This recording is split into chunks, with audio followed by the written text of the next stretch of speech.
Good morning students, welcome in online classes of NRPS School।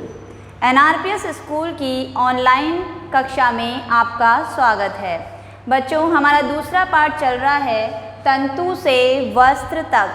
जो मैंने आपको बताया कि जो वस्त्र हैं वो किससे मिलकर बने होते हैं? धागे से। और धागा किससे मिलकर बनता है? तंतु से।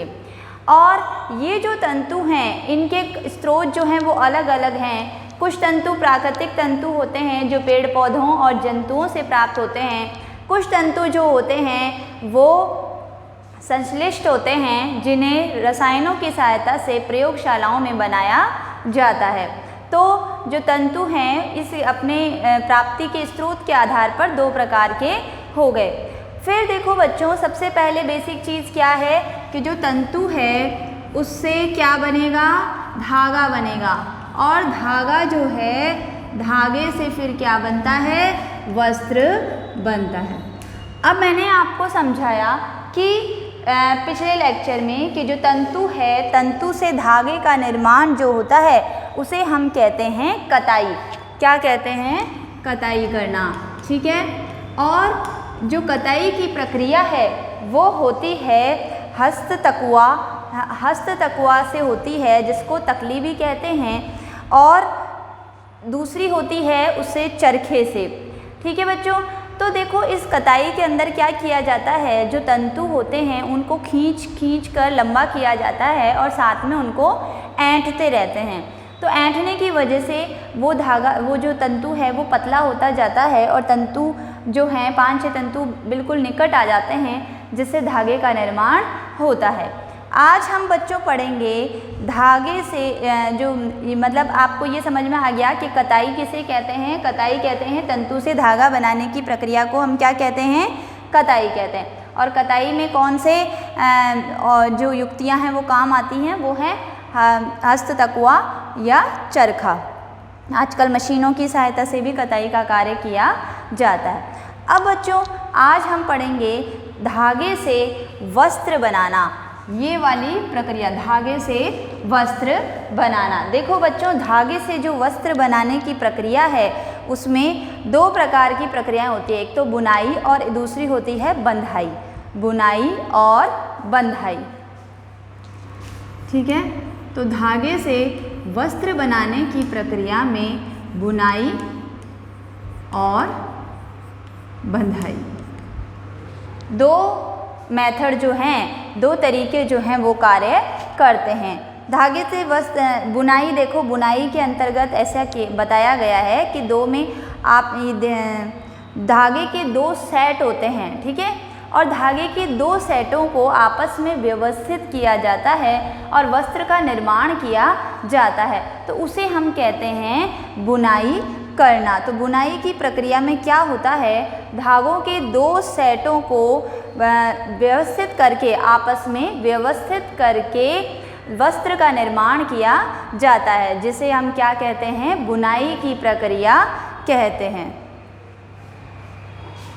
तो बुनाई की परिभाषा लिख लेते हैं बच्चों। बुनाई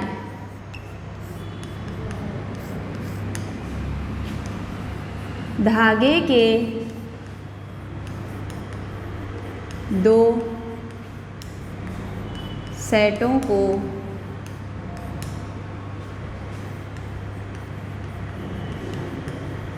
व्यवस्थित करके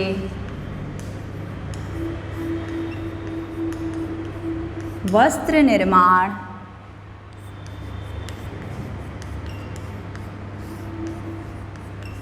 की प्रक्रिया को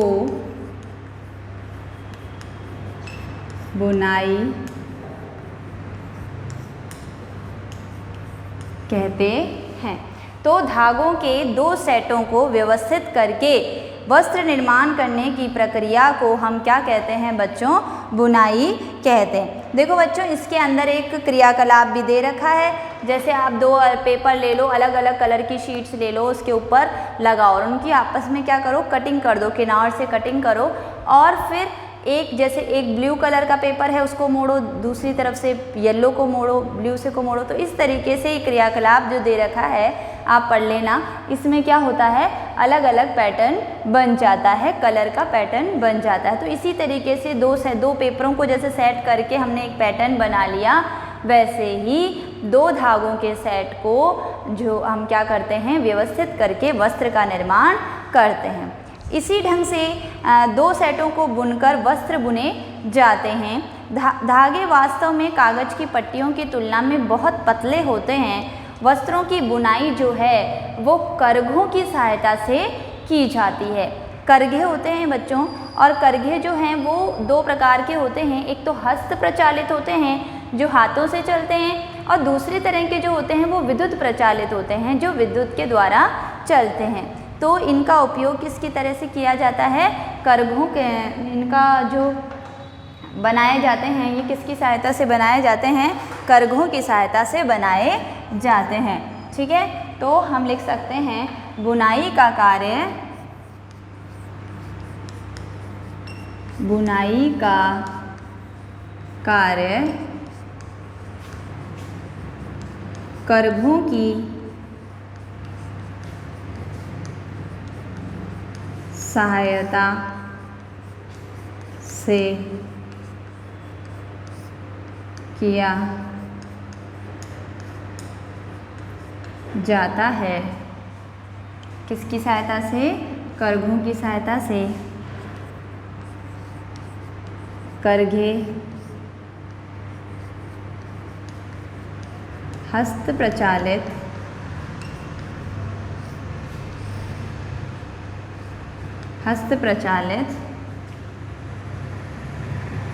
अथवा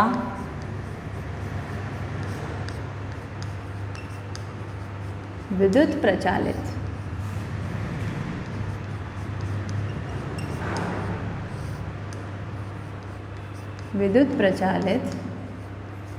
होते हैं।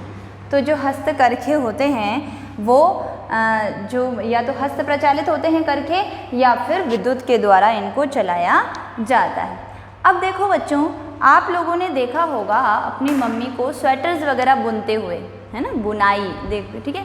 तो स्वेटर्स वगैरह जो बुनते हैं उसमें क्या किया जाता है, धागे का एक ही सेट लिया जाता है, और एक ही सेट के द्वारा क्या किया जाता है, उस वस्त्र का निर्माण किया जाता है।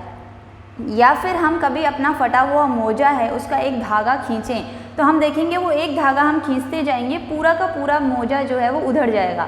तो ये क्यों है, क्योंकि उसका निर्माण एक ही धागे के द्वारा किया गया है, इसलिए एक धागा खींचने पर पूरा का पूरा जो सॉक्स है वो आपका उधड़ जाता है।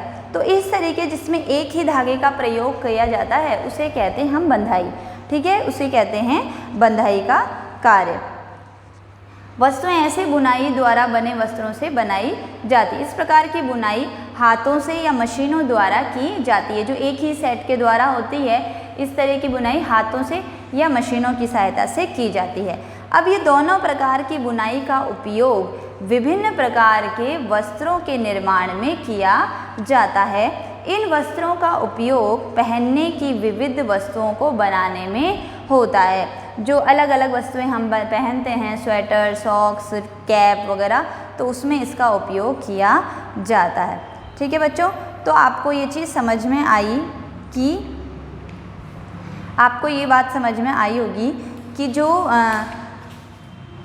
वस्त्र है, कैसे वस्त्र बनाया जा रहा है। सबसे पहले तंतु होते हैं, तंतु की कताई करते हैं, और कताई से क्या करते हैं, धागे का निर्माण करते हैं, और धागे के निर्माण के पश्चात बुनाई से वस्त्र निर्माण किया जाता है। और बुनाई क्या है, बुनाई के अंदर धागों के एक सेट को आपस में व्यवस्थित करके वस्त्र का निर्माण किया जाता है। अब बच्चों देखिए क्या है कि पहले के समय में जो वस्त्र थी, सामग्री थी, वो क्या क्या थी, कैसे कैसे थी, ये देखते हैं हम। देखिए पहले जो लोग थे वो क्या करते थे, या तो पेड़ पौधों की पत्तियों से बने वस्त्र पहनते थे, या फिर बाद में जैसे या छाल वगैरह हुई, या बाद में उन्होंने क्या किया, जानवरों की जो चमड़ी थी, त्वचा थी, उससे बने वस्त्र, उनकी त्वचा हटाकर और बाद में उससे बने हुए वस्त्र वो पहनने लग गए। और जब थोड़ा सा विकास हुआ, विकास की ओर जैसे जैसे मनुष्य बढ़ा, वैसे वैसे वस्त्रों में, खान पान में, हर तरह से उसका क्या हुआ, विकसित रूप उसके पास में आया। और विकसित होने के पश्चात वो क्या करने लगे, जो पेड़ पौधों से सबसे पहले उन्होंने कपास का उपयोग, जो रुई है, रुई का उपयोग वस्त्र बनाने में किया।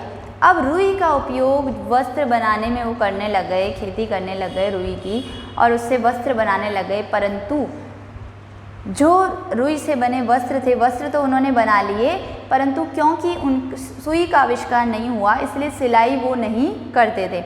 वस्त्र बनाया और उसको लपेट लिया करते थे, अपने चारों तरफ बांध लिया करते थे।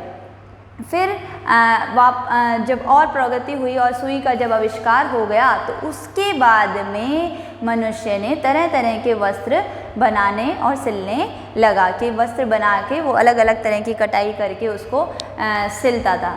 तो फिर अलग अलग प्रकार के जो कपड़े आज हम पहनते हैं, शर्ट, पैंट और फ्रॉक, सलवार सूट, तो वो सारे क्या, उसका निर्माण होने लगा सुई के आविष्कार के पश्चात। उससे पहले वो सिर्फ कपड़ा, वस्त्र बनाने लग गया था, परंतु वस्त्र को सिलना नहीं जानता था। फिर क्या हुआ बच्चों, आज भी हम ऐसे कपड़े पहनते हैं जिसमें सिलाई की इतनी आवश्यकता नहीं होती, जैसे साड़ी है, लुंगी, धोती, पगड़ी, ये जो वस्त्र हैं इनमें सिलाई की कोई भी आवश्यकता नहीं है। और सिलाई की आवश्यकता नहीं होने की वजह से इनको पहनना आसान होता है। तो अब आपको समझ में आया बच्चों कि हमने जो चीज़ें पढ़ी इस चैप्टर में, उसका सार क्या है। उसका सार देखिए क्या है, ये है, देखिए भारत देश में बच्चों खान पीन की विविधता है, तो वस्त्र की भी विभिन्नता है। ठीक है, अलग अलग तरह के वस्त्र पहने जाते हैं। आप बंगाल में चले जाओ, वहाँ अलग तरीके से साड़ी पहनी जाती है। मद्रास साउथ की तरफ, दक्षिण में चले जाओ तो वहाँ अलग तरह से वस्त्र पहना जाता है। तो हर जगह, पंजाब की तरफ सलवार सूट पहने जाते हैं, मराठी साड़ी, महाराष्ट्रियन साड़ी अलग तरीके से बांधी जाती है। तो अलग अलग तरीके का है। तो जैसे जैसे वस्त्रों में विविधता है, भोजन में विविधता है, तो हमारा देश क्या है, विविधताओं वाला देश है। अब बच्चों देखो हमने क्या सीखा इसमें, सबसे पहले कि जैसे वस्त्र के मुख्य चरण, वस्त्र तंतु से वस्त्र तक पहुंचने के मुख्य चरण क्या हैं। जैसे हम मान लेते हैं जो कपास है, कपास से हम क्या बना रहे हैं, वस्त्र बना रहे हैं। तो कौन कौन सी प्रक्रियाओं से हमें गुजरना पड़ेगा। तो देखो कपास से अगर अपन वस्त्र बना रहे हैं, तो जैसे कपास गोलक है,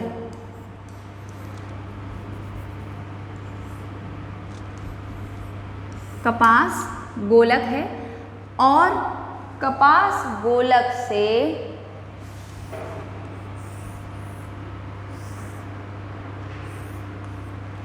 कपास गोलक को हमने क्या किया, औंटा। औंटना मतलब क्या होता है, आपको पता है बच्चों। औंटने का मतलब है कि कपास से बीज को हटाना, औंटना। ठीक है, औंटना का मतलब रुई से बीज को निकालना या कपास से बीज को अलग करने की प्रक्रिया को कपास ओटना कहते हैं। अब कपास ओटने के पश्चात क्या प्राप्त होंगे हमें प्राप्त होंगे रेशे। ठीक है, तो कपास ओटने की प्रक्रिया के पश्चात हमें रेशे प्राप्त हो जाएंगे। अब रेशे से क्या करेंगे हम बच्चों, रेशे की जाती है कताई। ठीक है, और कताई के पश्चात हमें प्राप्त होंगे धागे। देखो तागे भी लिख रखा है इसमें, धागे और तागे एक ही बात है। धागे ज़्यादा आसान रहता है इसलिए बोलने में, इसलिए मैं धागे बोल रही हूँ। धागे, और धागे से वस्त्र जो बनाया जाता है वो दो प्रक्रियाओं के द्वारा वस्त्र बनाया जाता है। एक तो होता है बुनाई,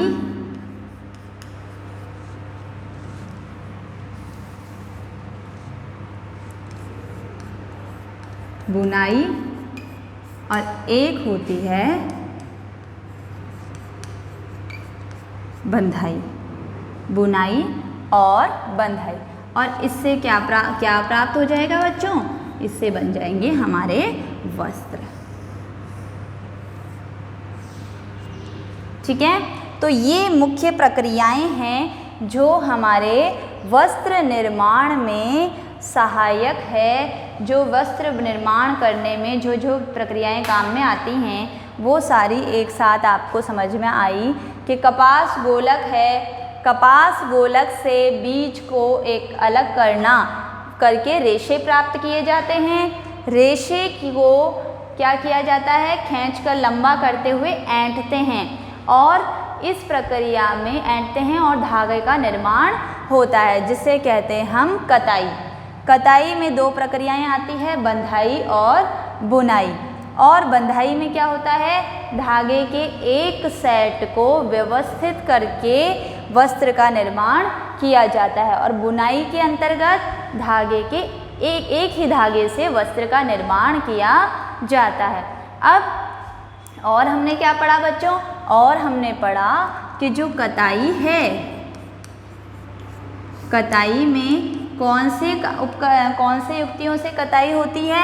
एक तो होती है हस्ततकवा, हस्ततकवा या तकली बोलते हैं इसको, और दूसरा चरखा। ठीक है, ये तो होती है कताई का कार्य किया जाता है इनसे। ठीक है बच्चों, और दूसरा जो है वो है बुनाई। तो बुनाई का कार्य जो है वो किस युक्ति से किया जाता है? बुनाई का कार्य किया जाता है एक तो से करघों से किया जाता है, तो हस्त प्रचालित अथवा विद्युत प्रचालित करघे। तो क्लियर बच्चों, यहाँ तक आपको समझ में आ गया होगा कि कताई का कार्य किससे किया जाता है और बुनाई का कार्य में जो युक्तियाँ उपयोगी हैं उनके बारे में हमने पढ़ लिया। तो आपको अच्छे से कैसे कोई अगर पूछे कि तंतु से वस्त्र निर्माण कैसे होगा, तो मैं उम्मीद करती हूँ कि मेरे बच्चे जो हैं आप लोग सब बता दोगे कि किस तरीके से तंतु से वस्त्रों का निर्माण होता है। अब बच्चों हम होमवर्क लिख लेते हैं।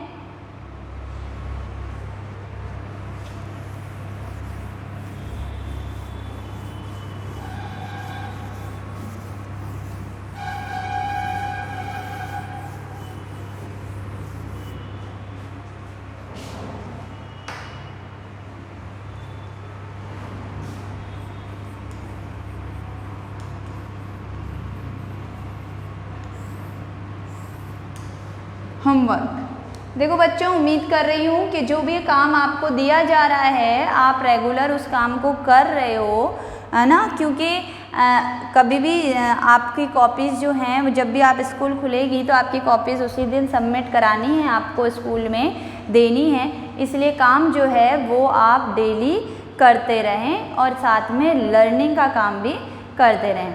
तो पहला प्रश्न लिखिए। प्रश्न 1,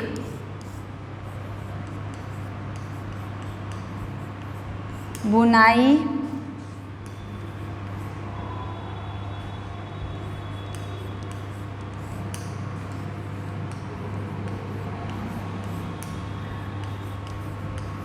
बुनाई किसे कहते हैं? प्रश्न 2,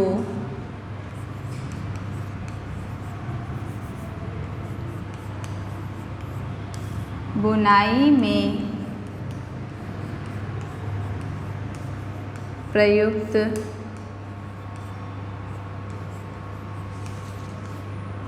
होने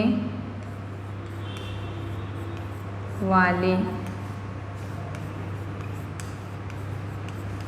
युक्तियों के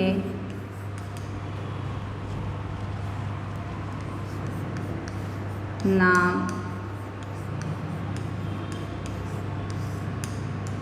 लिखो। प्रश्न 3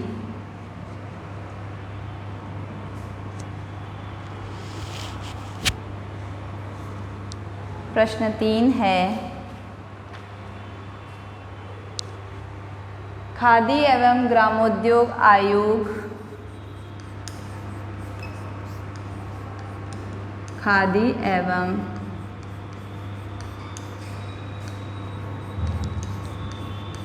ग्रामोद्योग आयोग की स्थापना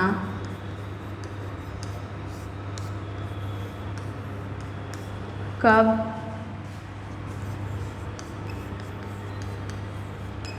की गई। तो बच्चों ये होमवर्क है आपका और ये होमवर्क आपको अच्छी हैंडराइटिंग में करना है और याद करते रहना है। नेक्स्ट हम अभ्यास प्रश्न करेंगे, इसलिए किताब को पढ़ें और क्वेश्चन आंसर टिक मार्क करके रखें। Thank you. Stay safe, stay healthy.